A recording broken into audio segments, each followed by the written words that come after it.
महामारी। स्वदेश दीपक। कल ही बड़े का खत आया था। वो 4 दिन के लिए पत्नी और बच्ची के साथ आ रहा है।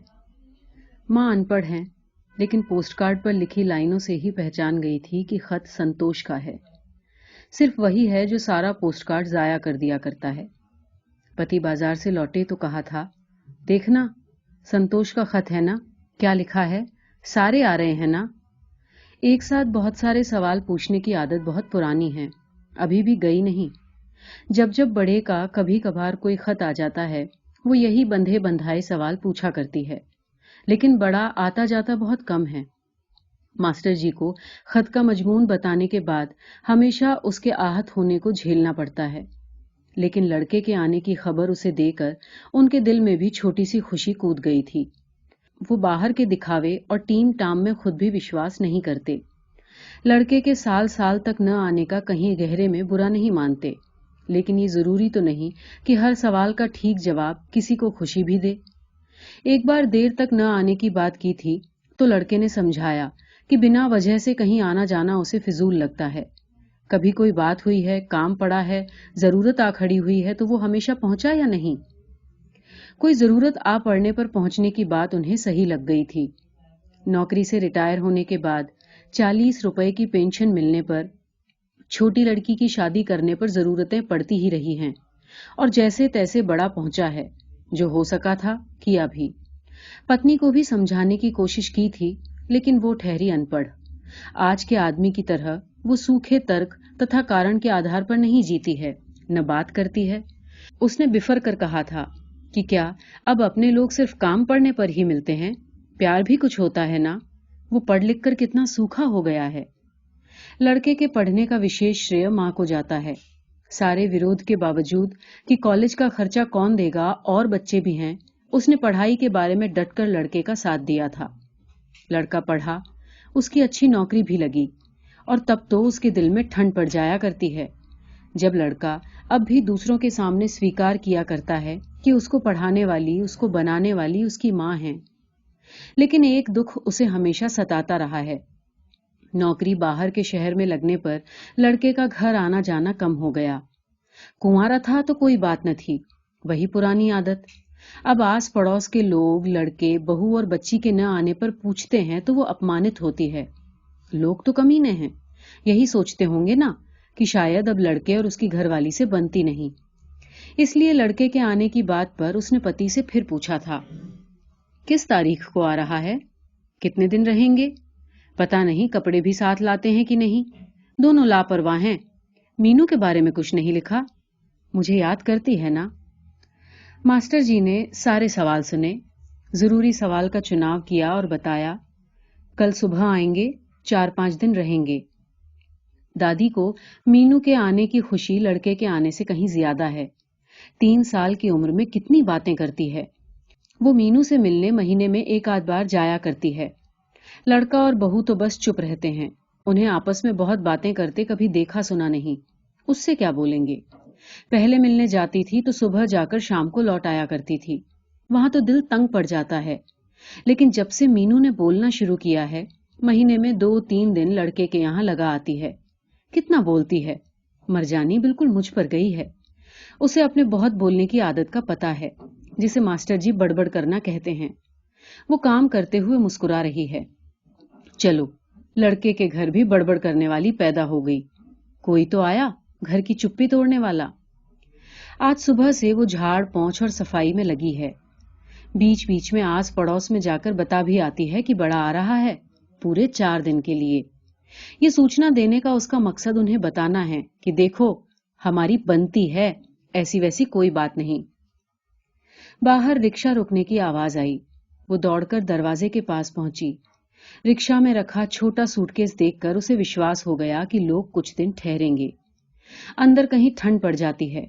दौड़कर मीनू को उठा लिया। बड़ा सूटकेस उठाकर अंदर आता है। बहू से नमस्ते होती है। हालचाल पूछने पर सिर हिला देती है।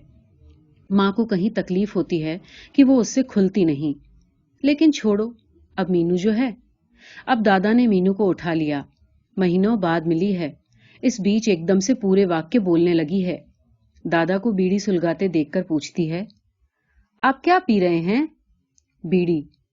अपने पिता को अक्सर वो सिगरेट पीते देखती रहती है। बीड़ी शब्द उसके लिए नया है। झूठ बोलते हो, सिगरेट है सिगरेट। हाँ। दादी मीनू को अपनी गोदी में खींच लेती है और चूमती हैं। हाय राम, कितनी सयानी बातें करने लग पड़ी है। बाहर दूध वाला आया है। माँ बर्तन उठाकर बाहर गई, फिर वहीं से आवाज देकर पूछा, काका, कितना दूध फालतू लेना है? संतोष पत्नी से पूछकर माँ को बताने के लिए बाहर आता है। अभी कुछ और लोग दूध ले रहे हैं। वो माँ से कहता है, जितना रोज लेती हो ले लो। काका, हम तो एक पाव ही रोज लेते हैं, 2 टाइम की चाय ही तो बनानी होती है। लड़का ये बताते हुए कि मीनू के लिए 2 किलो दूध ले लो, कहीं कसूरवार महसूस करता है। उसे लगता है कि माँ का चेहरा 2 किलो की बात सुनकर क्षण भर के लिए बुझ गया। उसे याद आया कि घर में हमेशा इतना ही दूध आता रहा है। हाँ, 5 भाई बहनों में जब कोई बीमार पड़ता था तो उसे पीने के लिए दूध मिला करता था, बतौर दवाई। तब से दूध देखते ही उसके दिल में बीमार होने का एहसास आ जाता है। अब उसके दिन थोड़े अच्छे हैं, लेकिन दूध से अब भी नफरत है। वो अपने अर्ध जागृत मन में हिसाब लगाए जा रहा है। मीनू सिर्फ 4 दिन में यहाँ का महीने भर का दूध का बजट पी जाएगी। माँ ने नाश्ता बना लिया। पराठे, चाय, अचार। चौथाई सदी से चली आ रही खाने की एक ही फहरिस्त। मीनू दादी की गोद में बैठकर खाएगी। 2-4 ग्रास वो आजकल खा लेती है। वो बड़े गौर से खाने का सामान देख रही है। दादी, अंडा नहीं बनाया? कमरे में क्षणिक सी चुप्पी छा गई। संतोष कहता है, मेरा अच्छा बेटा, आज ऐसे ही खा ले, कल बना देंगे। बहू भी अपनी तरफ से एक छोटी सी सफाई देती है। घर में भी कभी कभी थोड़ा सा ही खाती है। मम्मा झूठ बोलती है। हाँ, थोड़ा सा नहीं खाती, एक खाती हूं, एक। मीनू जवाब देती है। अब संतोष उसे डांट देता है। माँ मास्टर जी को कहती है कि वो शाम को अंडे लेते आएं। साथ ही साथ उसका अनपढ़ दिमाग ये अंदाजा भी लगाया जा रहा है कि रात की सब्जी के पैसे अंडे खा जाएंगे। उन दोनों बूढ़ों को रात को सब्जी की जरूरत नहीं पड़ती। सुबह आधा पतीला दाल बन जाती है, वो रात तक चल जाती है। बाहर आंगन में सब्जियों का छोटा सा बाग है। मौसम आता है, थोड़ी सब्जी उगती है तो ही बनती है। वो सुबह ही बैंगन के पौधों के बड़े बड़े पत्ते उठाकर 2 गोल बैंगन तलाश चुकी है। छोटे हैं तो क्या, तोड़ लेगी, एक टाइम का तो काम चल जाएगा। मीनू 2 ग्रास खा लेने के बाद दूध मांगती है। बहू उठकर रसोई में जाती है। मीनू की बड़ी वाली बोतल भरकर ले आती है। मीनू लेट गई है और लगभग एक ही सांस में वो सारा दूध पी जाती है।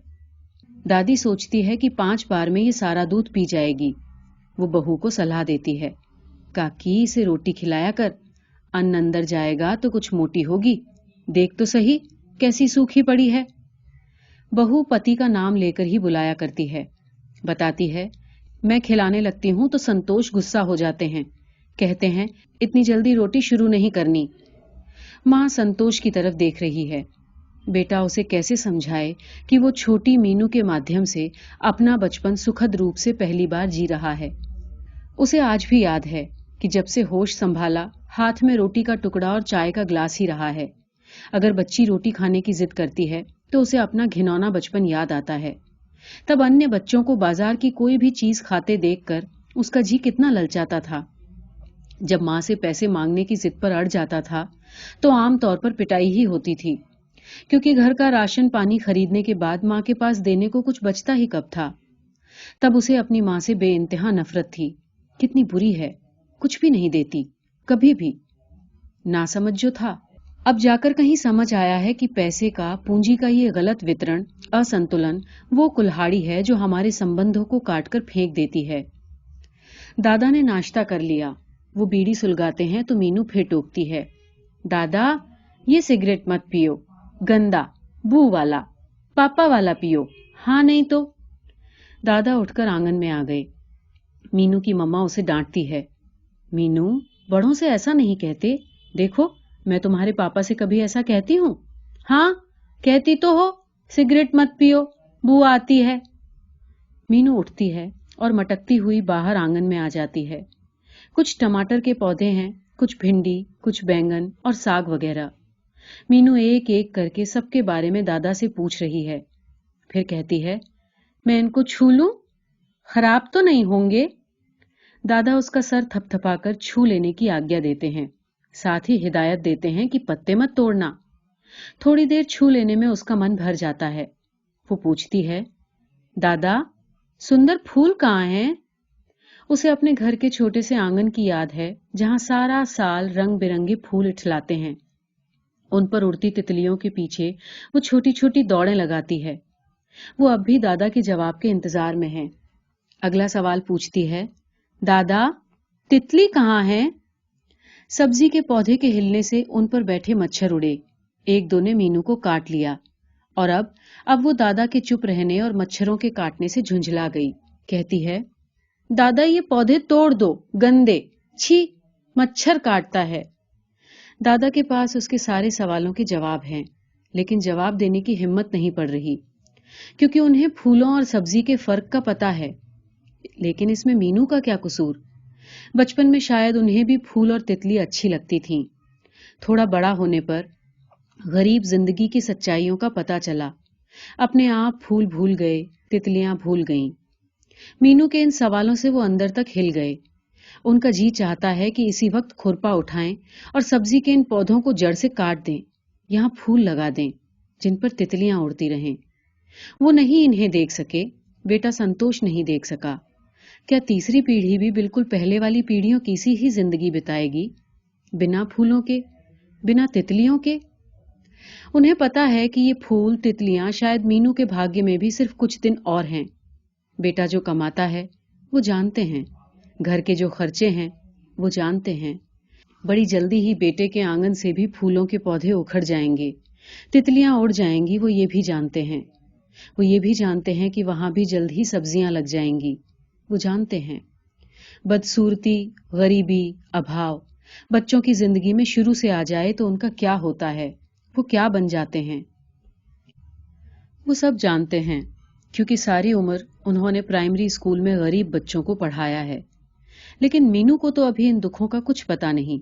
वो मच्छरों का काटना भूल चुकी है, फिर से पौधों के बीच मटक रही है। उसने बैंगन के पौधों के लंबे पत्तों को हाथ से पीछे किया और गोल गोल बैंगन देखकर चहक उठी। दादा, दादा, देखो कितने बड़े आलू हैं। दादा मुस्कुराए। उसे बताया कि मीनू बेटे, ये आलू नहीं, बैंगन हैं। अच्छा, कितना बड़ा बैंगन है, मैं एक तोड़ लूं? दादा अब सतर्क हो गए। बैंगन की सब्जी बेटे बहू के लिए कल दोपहर बननी तय हुई है। अभी से मीनू तोड़ लेगी तो खराब हो जाएंगे। वो उससे कहते हैं कि नहीं मीनू, हम कल तोड़ेंगे।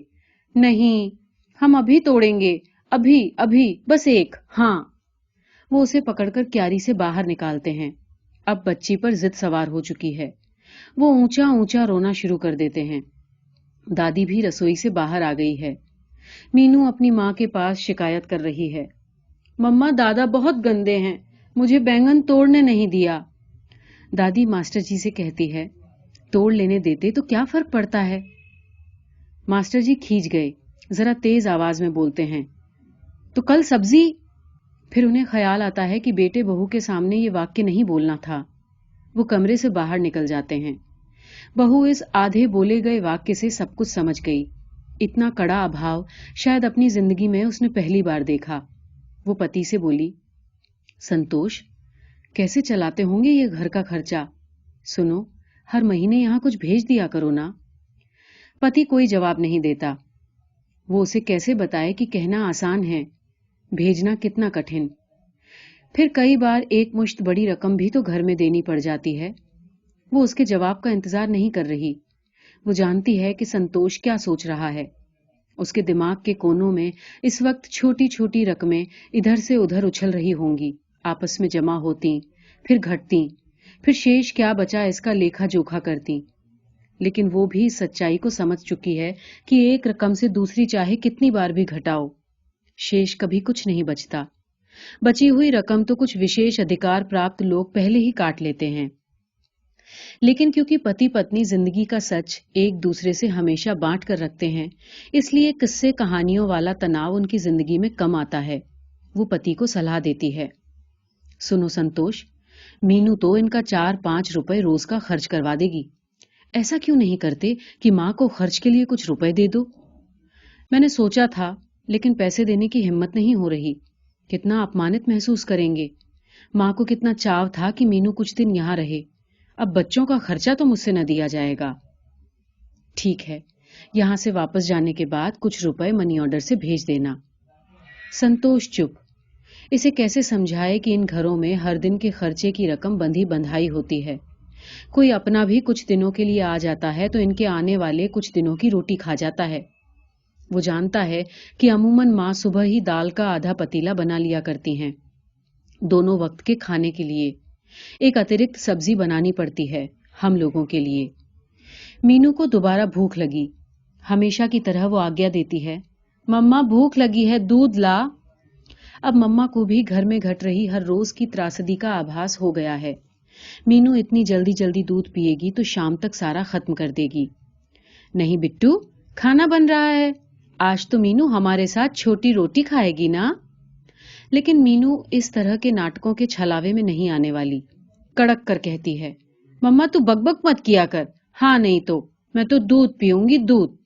पत्नी संतोष की ओर मदद मांगती निगाहों से देखती है। वो कहता है, ये मानेगी क्या? दे दो, मैं शाम को बाजार से और दूध ले आऊंगा। मीनू गटागट दूध खत्म कर देती है। वो रसोई के बाहर दरवाजे पर आकर खड़ी होकर दादी से पूछती है, दादी तू क्या बना रही है? अपने लाल के लिए खीर बना रही हूं, खाएगी ना? हाँ, मुझे खीर बहुत अच्छी लगती है। दोपहर के खाने के लिए सब बैठे हैं। दादी कटोरी में खीर डालकर सबसे पहले मीनू के आगे रखती है। मीनू खीर को देखती है और फिर मुंह फेर लेती है। खाओ ना बेटा। दादी, मैं नहीं खाती। क्यों? जरा कड़ी आवाज में संतोष ने पूछा। नहीं खाती, खीर में दादी ने बादाम नहीं डाले। दादी असहाय नजरों से मीनू को देखती है और समझाती है कि बेटे, खीर में बादाम नहीं डालते। देखो मम्मा, दादी झूठ बोलती है मीनू से, तुम डालती हो ना बादाम, है ना? संतोष तीखी आवाज में कहता है, मीनू चुपचाप खीर खा लो। नहीं खाती, दादी गंदी, दादा गंदे, मुझे बैंगन नहीं तोड़ने दिया, सब गंदे। मम्मा हम अपने घर चलेंगे, हम यहाँ नहीं रहेंगे। माँ संतोष के अंधे गुस्से को जानती है। पिता जानते हैं, पत्नी जानती है, लेकिन मीनू तो नहीं जानती। संतोष सुबह से माँ बाप की छोटी छोटी मजबूरियां देख रहा है। छोटे छोटे अपमान देखकर मीनू के इस लंबे वाक्य ने इन मजबूरियों को, अपमानों को आपस में जोड़ दिया। वो घुटनों के बल बैठ गया, हाथ लंबा हुआ। दिमाग में बैठी मजबूरियों ने एक खूंखार जानवर का रूप धारण कर लिया। जानवर उछलकर एक हाथ पर आ बैठा और हाथ पूरे जोर से उठा और मीनू के दाएं गाल और नाक के आधे हिस्से पर फड़ाक की आवाज के साथ जानवर ने छलांग लगा दी। मीनू जमीन पर लुढ़क गई। उसका मुंह खुल गया, लेकिन किसी तरह की कोई आवाज बाहर नहीं आई। दादी बेटे को धक्का देकर परे करती है। मीनू की छाती मलती है। फिर बच्ची के अंदर कैद चीख पूरा जोर लगाती है और मुंह के रास्ते बाहर निकलकर सारे कमरे में फैल जाती है। चीख का तीखा हिस्सा दादी, दादा और माँ के दिल के अंदर भी चाकू की नोक की तरह सरसराकर घुस जाता है। मीनू का मुंह कुछ क्षणों में ही सूज गया। होठ पर लहू की बूंद चमक आई। अब वो लगातार हाहाकार किए जा रही है। संतोष खाना छोड़कर सिगरेट सुलगाता है। दादा बीड़ी सुलगा लेते हैं। पत्नी मीनू को गोदी में ले जाकर हिला डुला रही है। फिर उसे उठाए हुए बाहर आंगन में चली आती है। मास्टर जी बेइंतहा गुस्से में हो तो बेटे की तरह बेकाबू हो जाते हैं। पत्नी से कहते हैं, बदजात औरत, 4 बादाम खीर में नहीं डाले जा सकते थे? पर घर में बादाम है कहाँ? उफ, इस घर में कभी कुछ हुआ भी है? वो जानती है कि इस वक्त मास्टर जी को जवाब देना ठीक नहीं। पता उन्हें भी है कि इस घर में कभी बादाम खरीदे ही नहीं गए। वो डरते डरते बेटे से कहती है, काका तू पागल हो जाता है, इतना गुस्सा, कितनी जोर से मारा है, खून निकल आया है, कान फट जाता तो? बच्ची को समझ थोड़ी ही है, उसका क्या कसूर? जानवर दिमाग में वापस आ बैठा। उसके अलग अलग अंग दिमाग के अलग अलग हिस्सों में बंट गए। पता संतोष को भी है कि कसूर बच्ची का नहीं, पता उसे भी है कि कसूर किन लोगों का है। लेकिन क्या हो सकता है, कभी तो कुछ होगा ही। वो लोग इतिहास को भूल गए हैं। इतिहास क्या उन्हें माफ करेगा? पत्नी बाहर से ही उसे आवाज देती है, अब चुप भी तुम्ही से होगी, जरा बाहर आकर उठा लो इसे। संतोष मीनू को गोद में लेता है। वो उसकी छाती के साथ सिर रखकर और जोर से रोने लगती है, लेकिन वो उसे छोटी छोटी कहानियां सुनाकर जल्दी जल्दी मना लेता है।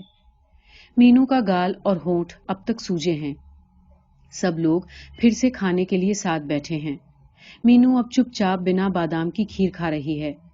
पापा साथ साथ उसे भालू वाली कहानी सुना रहे हैं। खाना खत्म हो गया। मीनू दादी से कहती है, दादी जल्दी जल्दी फ्रूट लाओ, मैं खाकर निन्नी बाबा करूंगी। संतोष मीनू को घूर कर देखता है। वो थोड़ी देर पहले पड़ी मार को भूली नहीं है। झट से कहती है, पापा अच्छे बच्चे फ्रूट नहीं मांगते ना? नहीं बेटा। अच्छा दादी तू फ्रूट मत ला, दूध दे दे, मैं छोऊंगी। संतोष और पत्नी याद कर रहे हैं कि घर में रोटी के बाद फल खाने के लिए वो दोनों किस तरह मिन्नतें करते हुए मीनू के पीछे घूमते हैं। वो 100 नखरे करती है, कई बातें मनवाती है, तब कहीं जाकर कुछ खाया करती है। अभावों की मार सच जल्द ही सब कुछ सिखा देती है। छोटी बच्ची है, कोई संदर्भ नहीं समझती, किसी का कुछ ज्ञान नहीं, फिर भी एक बार मार खाकर सच समझ गई है। अगर ये अभावों से घिरे बैठे चुपचाप जी रहे लोग सदियों से मार खाने के बाद चुप हैं, अपना जो है उसे नहीं मांगते, तो फिर हैरानी कैसी। दोपहर हो गई। वो तीनों लेटे हैं। दादा दादी पास ही के कमरे में लेटे हैं। मीनू और पत्नी सो गए। संतोष को नींद नहीं आ रही। वो गुसलखाने जाने के लिए उठता है। गुसलखाने और साथ वाले कमरे की खिड़की जिसमें माँ बाप सोए हैं साझी है। वो दोनों आपस में बातें कर रहे हैं। अच्छा पैसे हैं? आखिरी दिन है, खत्म हो गए होंगे ना? नहीं है, मांग लूंगा। छोटी सी चुप्पी, फिर माँ की आवाज, संतोष जल्दी वापस जाने के लिए कहे तो रोकना मत। अच्छा ही करता है कि यहां नहीं आता। माँ का एक एक शब्द किसी महामारी के कीटाणुओं की तरह हुआ संतोष के शरीर में प्रवेश कर रहा है। फिर उसे लगता है कि ये कीटाणु दरवाजे के बाहर निकल रहे हैं, निकल गए हैं, आस पड़ोस के घरों में जाकर लोगों के शरीर में घुस गए हैं। घर घर में, शहर दर शहर कीटाणु पहुंच चुके हैं। महामारी फैल चुकी है। आदमी का आदमी से, माँ का बच्चों से, पिता का बेटे बेटियों से संबंध काटती महामारी। यही माँ है। न आने की वजह से कितना गुस्से में थी, झगड़ती थी, खत लिखवाती थी। यहां पहुंचे थे तो आज सुबह इसका चेहरा कितना रोशन था। यही माँ है। चाह रही है कि मीनू, वो और संतोष आज ही लौट जाएं। संतोष दीवार पर लगे शीशे में अपना चेहरा देखता है। अपनी सूनी सूनी आंखों में अपने भविष्य के छोटे छोटे दृश्य देखता है। मीनू बड़ी होगी, उसकी शादी होगी, वो अपने बच्चों के साथ उसके घर आएगी। तब शायद उसके साथ भी यही कहानी दोहराई जाए। फिर वो आंखों पर हाथ मलकर इन दृश्यों को मिटा देता है। वो आज ही लौटने का निर्णय कर लेता है। शाम का वक्त है। संतोष रिक्शा बुला लाया।